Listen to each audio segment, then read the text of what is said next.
আসসালামু আলাইকুম ফ্রেন্ডস, কেমন আছেন সবাই? আমরা সাধারণত পরামর্শ দেই চিকিৎসকরা যে সিজনাল ফলগুলো খাবেন, আমাদের দেশি যে ফল আছে এগুলো খাবেন, এতে রোগ প্রতিরোধ ক্ষমতা বাড়বে বা আপনারা এই ফলের ভিতরে প্রচুর পুষ্টি আছে ইত্যাদি ইত্যাদি। তো আজকে ভয়ংকর একটা তথ্য জানাবো আপনাদের। তথ্যটি হচ্ছে এমন একটি ফল আছে যে ফলের কারণে একজন মানুষ মারা যেতে পারে। হ্যাঁ, আমরা খাই। অথচ এই ফলটি এত বড় ক্ষতি করে আমাদের যে আমরা সামান্য একটি ফলের কারণে চলে যেতে পারি পৃথিবী থেকে। যাই হোক, আমাদের জানা দরকার। জাস্ট এই মেসেজটি দেওয়ার জন্যই আমার এই ভিডিওটি। আমরা সবাই কামরাঙা চিনি, টসটসে অনেক মজার একটা ফল। আমি ছোটবেলা কামরাঙা খুব পছন্দ করতাম, এখন ভয় খাই না আর কি। হ্যাঁ, খাই, অল্প অল্প খাই। কামরাঙা ফলটি আমরা মোটামুটি সবাই চিনি। তারপরও যারা চিনি না, আমাদের এই ভিডিওর মধ্যে কামরাঙার ছবিটি দেওয়া হচ্ছে, দেখে চিনে নিন। দেখার পর অবশ্যই সবাই চিনে ফেলছেন। কামরাঙা ফলটি সম্পর্কে একটি তথ্য জানাই, সেটা হচ্ছে কামরাঙা ফলের মধ্যে একটা বিষ আছে। ব্রাজিলের একদল বিজ্ঞানী এই বিষটি অলরেডি উদ্ঘাটন করে ফেলছে যে বিষটি কি। অনেক আগে থেকেই ডক্টররা জানে বা পুষ্টি বিজ্ঞানীরা জানেন যে কামরাঙা ফল যাদের কিডনি দুর্বল তাদের জন্য নিষেধ। এখন মোটামুটি বৃষ্টির কথাও জানা যায় যে কি উপাদান, ক্ষতিকর উপাদানটা আছে। যাই হোক, আমি এই জাতীয় গ্রন্থগত তথ্য না দিয়ে আমি মেসেজটি জানিয়ে দিই আপনাদের খুব দ্রুত।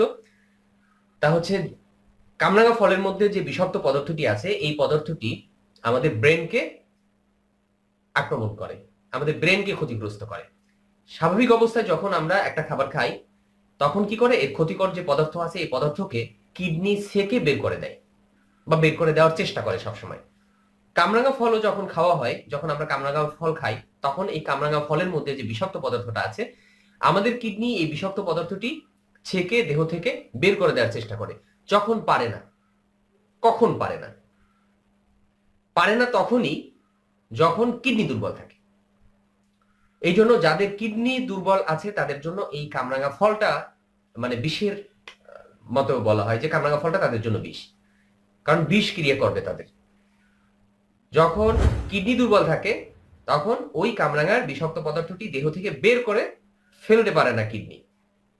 আর ঠিক ওই বিষ ওই যে লোকটি কামরাঙা ফল খায় তার ব্রেনকে অ্যাটাক করে, ব্রেন ক্ষতিগ্রস্ত হয়, মানুষটির বমি বমি ভাব হয়, মাথা ঘুরায়, আরো কিছু সিমটম দেখা যায়, এমনকি খিঁচুনি চলে আসতে পারে, এপিলেপসি বা মির্গির মতো। মির্গি রোগটি তো আপনারা জানেন যে খিঁচুনি রোগ। হ্যাঁ, ধনুষ্টঙ্কার না, ওরকম না, মির্গি রোগের মতো খিঁচুনি শুরু হয়ে যেতে পারে। এমনকি ওই লোকটি কোমায় চলে যেতে পারে, লাস্ট মুহূর্তে তার মৃত্যু ঘটে। সেই হিসেবে আমি বললাম যে কামরাঙা ফলটি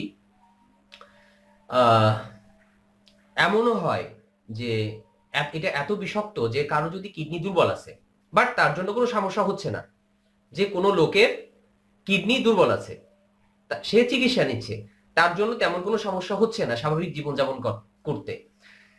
এখন যার কিডনি দুর্বল আছে ওই লোকটি যদি কামরাঙা ফল খায়, এমনও হতে পারে তার কিডনি ইনস্ট্যান্ট ওই মুহূর্তে বিকল হয়ে যেতে পারে, যতটুকু কাজ করছে ওই কাজটু বন্ধ হয়ে যেতে পারে। তার মানে তার আবার ডায়ালিসিস লাগতে পারে, বা ডায়ালিসিস এক ধরনের চিকিৎসা পদ্ধতি, অনেকে নামটি নতুন জানেন, অনেকেই জানেন না।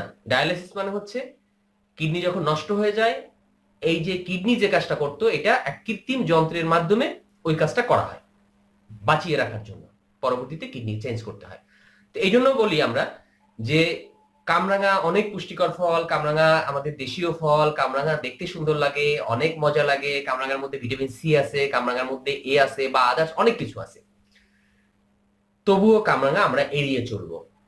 অনেকে হয়তো বা আছে যার কিডনি দুর্বল আছে বাট সে জানে না তার কিডনি দুর্বল আছে, সে যদি কামরাঙা ফল বেশি খেয়ে ফেলে তার ক্ষতি হতে পারে। তবে সুস্থ মানুষ অল্প অল্প করে খেতে পারবে, কিন্তু সবচেয়ে ভালো হয় অ্যাভয়েড করা কামরাঙা ফলটিকে। অনেক রোগের জন্য কাজ করে কামরাঙা ফল, কিন্তু এর উপকারের চেয়ে অপকারটা বেশি।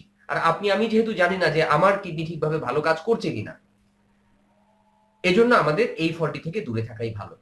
আশা করি আমার মেসেজটি আপনি বুঝতে পেরেছেন। যদি খেতে ইচ্ছা করে অল্প। অনেক ধন্যবাদ যারা আমাদের ভিডিও দেখলেন, যারা আমাদের সাথে ছিলেন। আমি আশা করব আপনারা এই ভিডিওটি আপনার ফেসবুক পেজে, ফেসবুক আইডিতে অথবা টুইটারে বা সোশ্যাল যে মিডিয়াগুলো আপনি ব্যবহার করেন শেয়ার করবেন, তথ্যগুলো মানুষ জানুক। যারা সাবস্ক্রাইব করেননি সাবস্ক্রাইব করে ফেলুন, আমাদের সাথে থাকুন। সামনে আমরা নতুন নতুন ভিডিও নিয়ে আসছি। আল্লাহ হাফেজ।